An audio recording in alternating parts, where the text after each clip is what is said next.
বিস্ময়করভাবে নিজেদের হামলার বিস্তার ঘটানোর হুমকি দিল ইয়েমেন। ইরানের সঙ্গে চুক্তি করায় ভারতকে নিষেধাজ্ঞার হুঁশিয়ারি যুক্তরাষ্ট্রের। চীনা পণ্য আমদানিতে শুল্ক বাড়ালেন বাইডেন, পাল্টা ব্যবস্থার হুমকি। ফ্রান্সে 2 কারা কর্মকর্তাকে হত্যা করে আসামি ছিনতাই।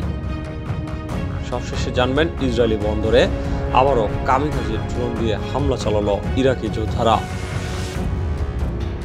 বিস্ময়করভাবে নিজেদের হামলার বিস্তার ঘটানোর হুমকি দিল ইয়েমেন।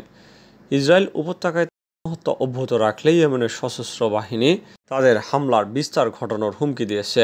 ইয়েমেনের সেনা মুখপাত্র ব্রিগেডিয়ার জেনারেল ইয়াহিয়া সারি সানায় এক বক্তব্যে এই হুঁশিয়ারি উচ্চারণ করেন। তিনি বলেন, গাজা আমাদের জন্য রেড লাইন, ফিলিস্তিনের পবিত্র স্থানগুলো এবং ইসলাম আমাদের রেড লাইন, এবং এইসব বিষয়ে আমরা আপোষ করব না। জেনারেল সারি বলেন, আমরা এমন লক্ষ্যবস্তুগুলোকে টার্গেট করেছি যা শত্রু কখনো কল্পনাও করেনি।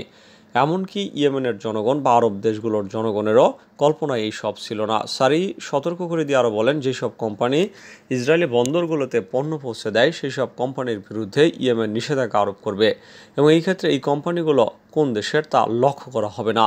এরপর ওই সব কোম্পানির যে কোনো জাহাজ ইয়েমেনের হামলার আওতায় আসলেই সেগুলোতেই হামলা চালানো হবে, এবং তখন আর সেগুলোর গন্তব্য লক্ষ্য করা হবে না।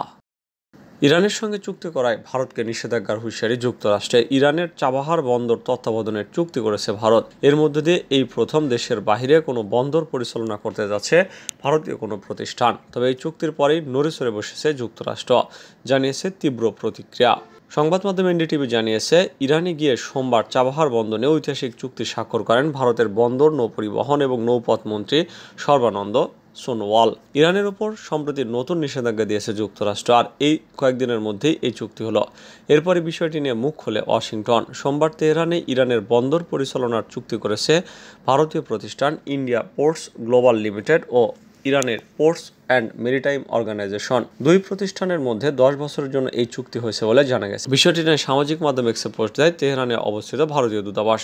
পরে এ নিয়ে মার্কিন পররাষ্ট্র মন্ত্রণালয়ের মুখপাত্র বেদান্ত প্যাটেল বলেন, চাবাহার বন্দর নিয়ে ভারত ও ইরানের চুক্তির বিষয়ে আমরা অবগত। ভারতের পররাষ্ট্র নীতি নিয়ে আমাদের কিছু বলার নেই।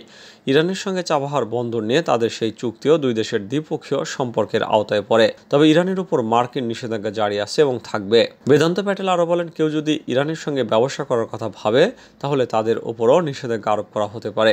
সেই কথাটা যেন তারা মনে রাখেন। রাফা ইসরায়েলি হামলা যুদ্ধবিরতির আলোচনা পিছিয়ে দিয়েছে। যুদ্ধবিরতি এবং জিম্মি মুক্তির চুক্তি নিয়ে আলোচনা প্রায় অচল অবস্থায় রয়েছে। ইসরায়েল এবং হামাসের মধ্যে যুদ্ধের বিষয়ে মৌলিক মতপার্থক্য থাকায় আলোচনা বন্ধ রয়েছে। কাতারের প্রধানমন্ত্রী মোহাম্মদ বিন আব্দুল রহমান আল থানি এই মন্তব্য করেছেন। তিনি বলেন, অবশ্যই রাফার সাথে যা ঘটছে তা আমাদের পিছিয়ে দিয়েছে। পরিকল্পিত পূর্ণমাত্রা স্থল হামলার আগে গাজার দক্ষিণ অঞ্চলীয় শহরটিতে ইসরায়েলের ক্রমবর্ধমান হামলার কথা উল্লেখ করে বৃহস্পতিবার তিনি এই কথা বলেন। কাতারের প্রধানমন্ত্রী বলেন, আমরা চাপ অব্যাহত রাখব, তবে এটি দিন শেষে ইসরায়েল হামাসের হাতে। তিনি বলেন, দীর্ঘ আলোচনার প্রক্রিয়ার পর একটি ভিত্তিরেখা নিয়ে উভয় পক্ষের মধ্যে মতবিরোধ রয়েছে। বাংলাদেশ সীমান্তে ঢুকে নারীদের তাড়া করে গুলি ছুড়ল বিএসএফ। কুড়িগ্রামের ফুলবাড়ির সীমান্তে বাংলাদেশের ভূখণ্ডে প্রবেশ করে নারীদের লক্ষ্য করে গুলি ছুড়েছে ভারতীয় সীমান্তরক্ষী বাহিনী বিএসএফ। তবে এতে কোনো হতাহতের ঘটনা না ঘটলেও গুলিতে বাংলাদেশি এক নাগরিকের ঘরের চাল ফুটো হয়ে গেছে। রবিবার বিকেলে উপজেলার নাওডাঙ্গা ইউনিয়নের ধুলারকুটি সীমান্তের আন্তর্জাতিক মেইন পিলার 931-এর পাশে এই ঘটনা ঘটে। এ নিয়ে বিজিবির কড়া প্রতিবাদের পর সোমবার সন্ধ্যায় উভয় দেশের সীমান্তরক্ষী বাহিনীর মধ্যে কোম্পানি কমান্ডার পর্যায়ে পতাকা বৈঠক অনুষ্ঠিত হয়।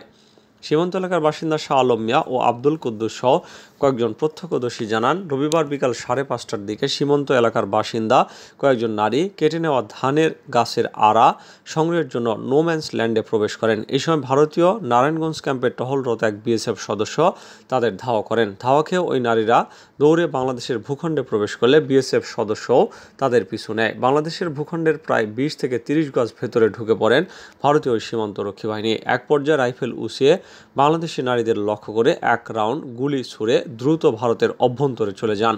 প্রত্যক্ষদর্শী জানান, গুলিতে কারো হতাহতের ঘটনা না ঘটলেও তা লক্ষ্যচ্যুত হয়ে ধুলারকুটি গ্রামের স্থানীয় বাসিন্দা নূর আলম বাচ্চুর বাড়ির রান্নাঘরের চালে আঘাত করে। এতে ঘরের চালের টিন ফুটো হয়ে গুলিটি মেঝেতে পড়ে। এই সময় রান্নাঘরে থাকা বাচ্চুর পুত্রবধূ ভাগ্যক্রমে বেঁচে যান। গুলির ঘটনায় এলাকায় আতঙ্ক ছড়িয়ে পড়ে।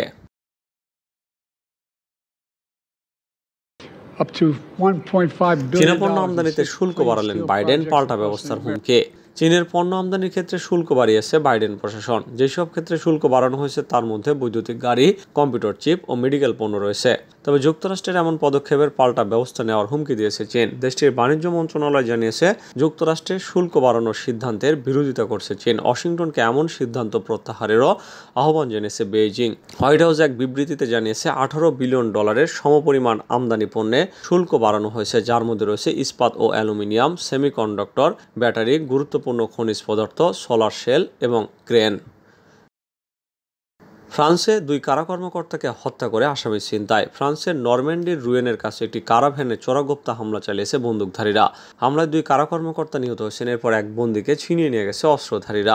মঙ্গলবার এই ঘটনা ঘটে। ওই সময় ওই বন্দীকে আদালত থেকে কারাগারে নিয়ে যাওয়া হচ্ছিল। পথেই তারা ভ্যানটিতে হামলা চালায়। হামলার পর বন্দী পালিয়ে যায়। সাংবাদিকদের হাতে আসা ছবিতে দেখা যায় একজন বন্দুকধারী অস্ত্র তাক করে আছেন। দ্বিতীয় ছবিতে দেখা যায় একটি কারাভ্যানে হামলার পর পাশের একটি গাড়িতে আগুন ধরে যায়।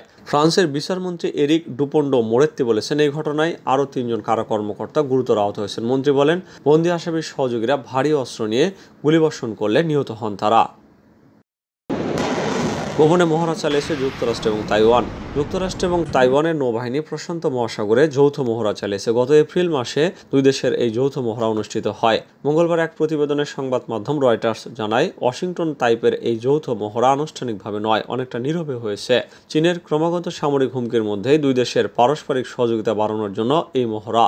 তাইওয়ানের আকাশ প্রতিরক্ষা শনাক্তকরণ অঞ্চলে প্রায় প্রতিদিনই চীনের অনুপ্রবেশ এবং দ্বীপটির কাছে চীনা নৌবাহিনীর মহড়ার মধ্যে সাম্প্রতিক বছরগুলোতে ওয়াশিংটন এবং তাইপে তাদের সামরিক সহযোগিতা বাড়ানোর চেষ্টা করছে।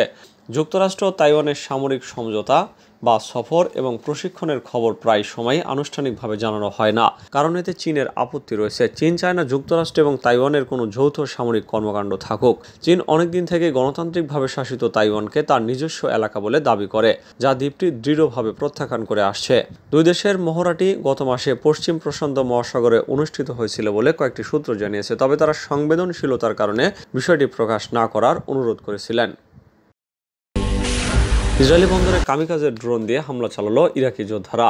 ইরাকের ইসলামিক প্রতিরোধ যোদ্ধারা ইসরায়েলের ইলাদ বন্দরে একটি কৌশলগত লক্ষ্যবস্তুতে নতুন করে কামিকাজের ড্রোন দিয়ে হামলা চালিয়েছে। ইরাকের সন্ত্রাস বিরোধী সংগঠনগুলোর জোট পপুলার মোবিলাইজেশন ইউনিট বা PMU টেলিগ্রাম চ্যানেলে দেওয়া এক বিবৃতিতে এই হামলার দায় স্বীকার করেছে। PMU বলেছে, ইলাদ বন্দরের একটি মৌলিক স্থাপনায় তারা হামলা চালাতে সক্ষম হয়।